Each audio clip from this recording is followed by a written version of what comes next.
everyone, welcome back to Living the Reno and our kitchen renovation series. Today we're going to be finishing installing our cabinets. We've also got to install our appliances, we've got drawers, we got doors, we got deco strips, we got toe kicks, we're even got the island clad, built-in microwave, you name it. So let's get started.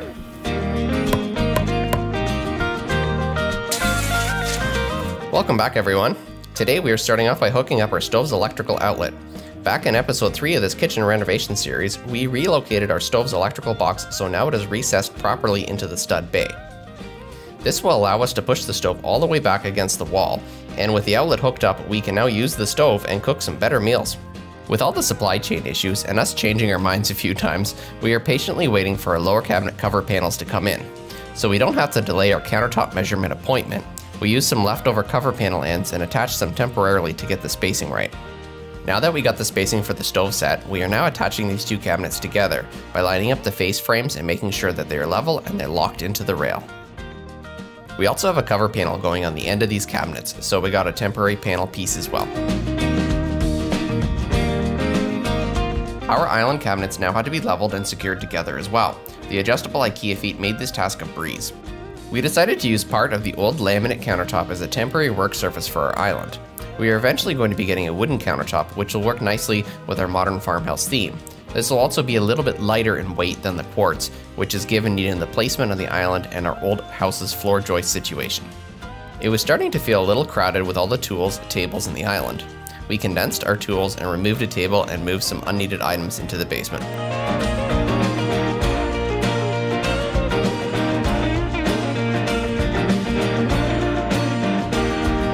We are test fitting and roughly setting up our new dishwasher. This will have to be moved out before the countertop comes in, but then it should be pretty simple to do the final attachments after that.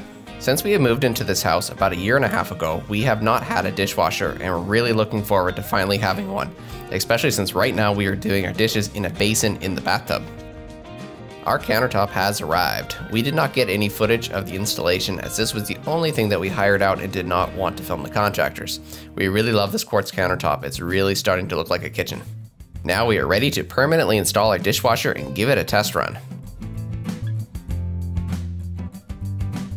First we had to install the hot water line and the drain line. We connected the electrical wire we ran previously into the power box. This was a new circuit as there was never a dishwasher before, so a new circuit breaker was needed.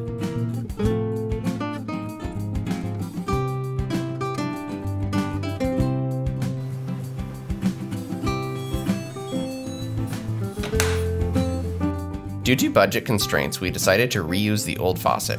It has an oil rub bronze finish. We would prefer a matte black to match the rest of the hardware, but there's nothing functionally wrong with it.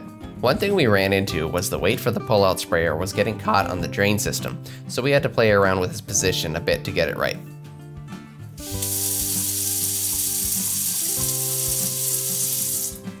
We finally got our other 18-inch upper cabinet, so back to the cabinet assembly process for a moment.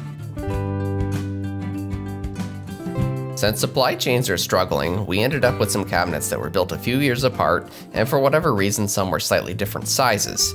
And in this case the height was off by about 1/8 of an inch, so we had to switch the cabinets around to have them match up better. With these upper cabinets now installed, it was time to attach them to each other, making sure all the face frames are flush, using clamps and the appropriate screws to fasten them.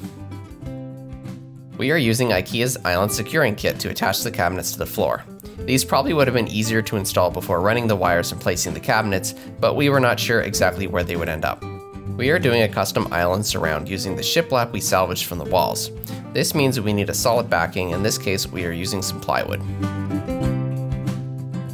These small pony walls are going to be attached to the front of the plywood backing, so we just needed to move them out of the way first. Good thing we measured twice and cut once on this panel as plywood is no longer cheap. With the backboard in place, we reattached these pony walls. These house our electrical and will be extra support for a future countertop. We had to take some careful measurements to attach the back panel so as not to put a hole through the back of the cabinets. With everything in place and attached to the cabinets and to the floor, we trimmed off the shims. Since this temporary old countertop is laminate, it has a buildup on the front edge and it was going to get in the way of the top drawer, so we used some furring strips to space it up. We are installing a built-in microwave into our island. This takes place of what would have been 2 drawers, however it saves us some precious countertop space. This microwave we purchased from Ikea and the trim kit as well. This requires a metal plate to be installed on the cabinet shelf, and then these rails get installed onto the microwave itself. Because this is a plug-in appliance, we are installing a receptacle in the back of the cabinet, and given our local codes, this needs to be on an arc fault circuit. The only part of this that has to be customized is the cover strip that is needed above the microwave. This was a little bit of a challenge as it was hard to determine the correct size and shape. After some careful measurements and trimming around some plastic tabs, we got the cover panel installed. The finishing touch was to install the trim kit. Not only does this look nice, it also provides the required air circulation. After putting up the blind corner cabinet, we noticed that there was not an easy way to attach them together, so we went out and purchased these simple metal brackets and attached them from underneath. Now, with all the upper cabinets installed and secured, it was time to cut any shims and to install the upper cover panels. These are thinner than the lower cover panels and are sized for the 40-inch tall cabinets. As per the instructions, when removing the protective film, you have to wash them with soap and water to prevent scratching.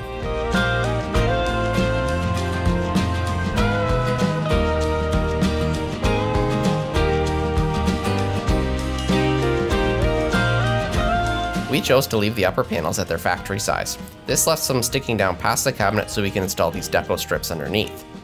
We cut these to the space between cover panels and attached them with brad nails.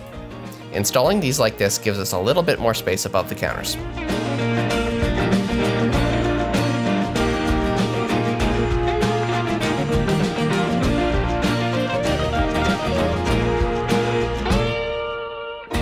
The toe kicks were a simple process. We just cut them to length and then attach these plastic clips that snap into the cabinet legs. We can even remove these easily if we ever needed.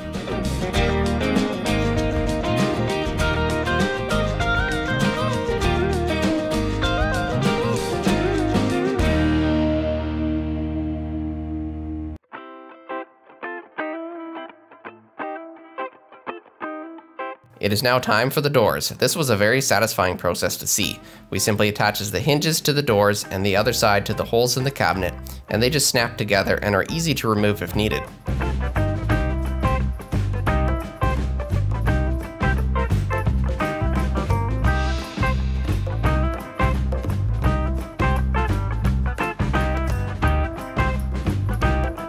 One really nice thing about the Ikea cabinet system is that everything is adjustable. So with the doors installed, we just went around and adjusted them to make sure that they had even gaps and that they opened and closed properly.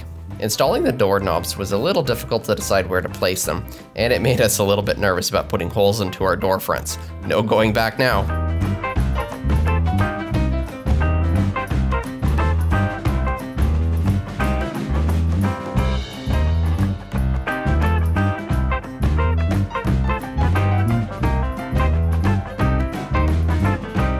We got a comment on our first cabinet video asking for more detail on our fridge cabinet and cover panel, so let me show you that. This is what the end result looks like. Basically, we kind of wrapped it like any other upper cabinet or lower cabinet. You just put a cover panel on each side, and then we put one on the bottom as well. And then we basically just added the sides to it, and we made sure that everything basically sat out so it sat flush with the door. Also, since we have the 40-inch tall cabinets, we have a larger gap over the fridge, so there will be a cover panel installed here as well. It's actually already cut up, but the fridge needs to be moved first, and it's full of food heavy, so we've been procrastinating pulling it out and putting that in, but hopefully that helps. Putting in the shelves was easy, and since you can set them at any height, we can adjust them as we need to. We may even add more in the future. Some assembly required is an understatement. We are now building our 12-inch pull-out drawer. This one is much different than the rest, but we were really happy with this use of space.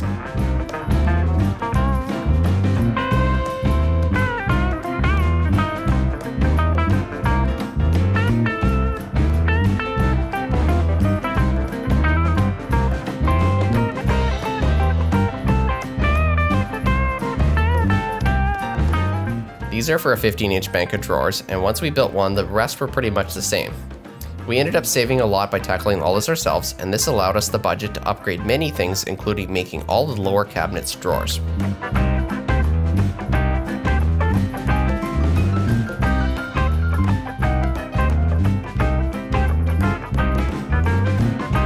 We are installing an 18-inch built-in garbage and recycling pull-out drawer. This was very important to us with keeping our dogs' noses out of it.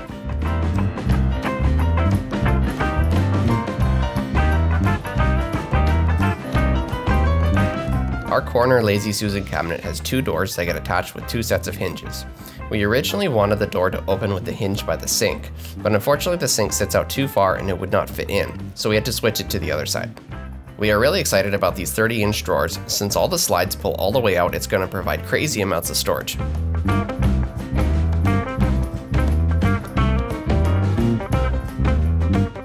Installing the drawer pulls was a slight challenge, as the whole jig that we bought was not wide enough for the Ikea pulls.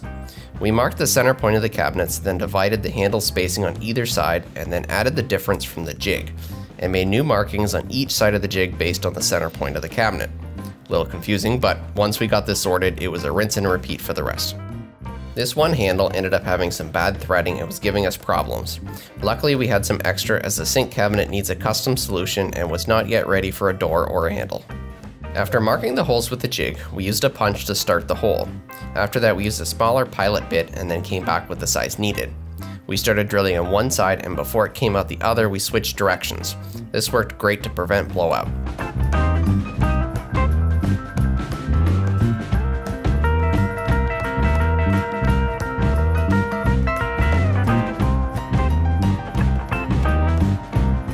Our old kitchen only had 2 counter receptacles. We are now going to have a total of 4 and 2 more on the island.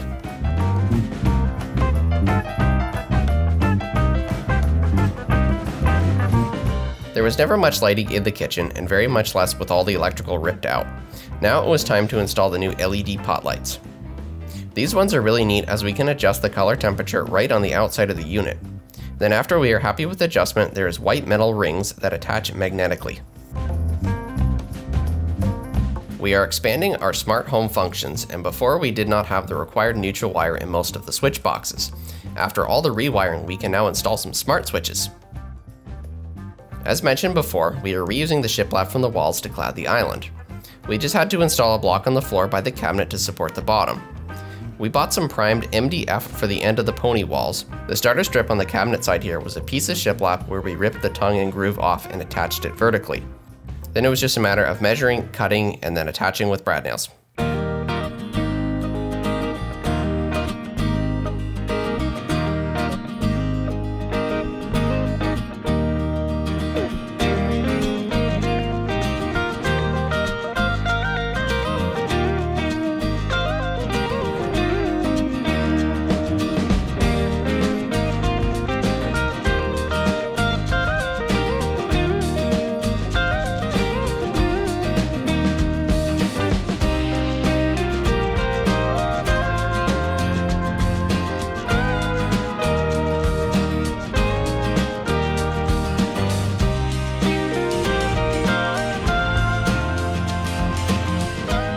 We had to adjust the receptacles to account for the thickness of the shiplap, and ended up needing some metal box extenders.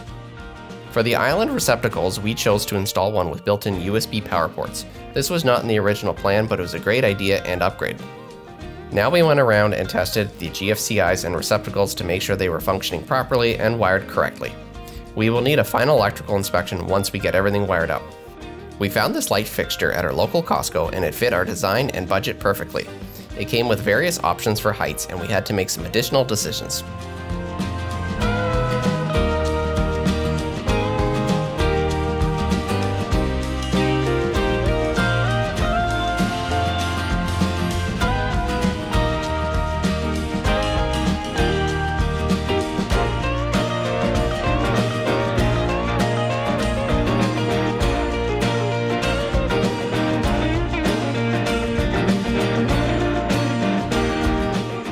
Hey Google, turn on kitchen lights.